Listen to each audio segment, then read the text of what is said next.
unto my feet and a light unto.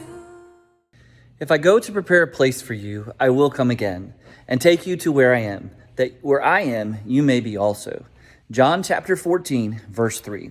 Welcome, friends, to the Word for Wednesday for April 9th, 2025. Today, I'm recording this particular devotion in our sanctuary. This sanctuary and all sanctuaries are places that are prepared for worship, places that are prepared by God to experience Him in a special and vital way. I want to tell you a story of a woman named Haley. Haley was 17 years old the first time she saw the house, a house that she just thought was perfect. Her own fractured home life was fractured and her parents were getting a divorce. This particular house was in the neighborhood of a friend that she drove to high school every day. As she saw the house, she prayed that God would make a way for her to have that house for her own one day. And it was a place where she could see memories being made of her own family and write a different story for her children than was her own.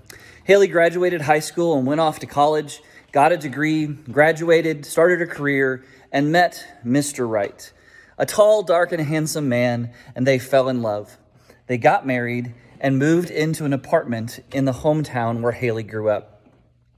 She thought about that old house often, but it wasn't seemed to be the case. Her prayers were not answered, and she wasn't able to move into that house.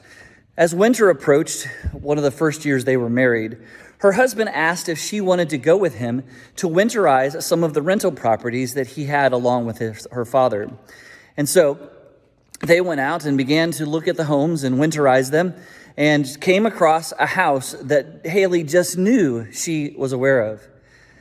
She asked about the house, and he said it's a property that we renovated a number of years ago, and no one's ever lived in it. And so we just haven't been able to rent it. A couple days later, her husband came in and said, "Hey, do you want to move into that house?" And it turns out that that house was the house that she had prayed for a number of years before. You see, God had made a way. God had prepared a place for Haley and her family.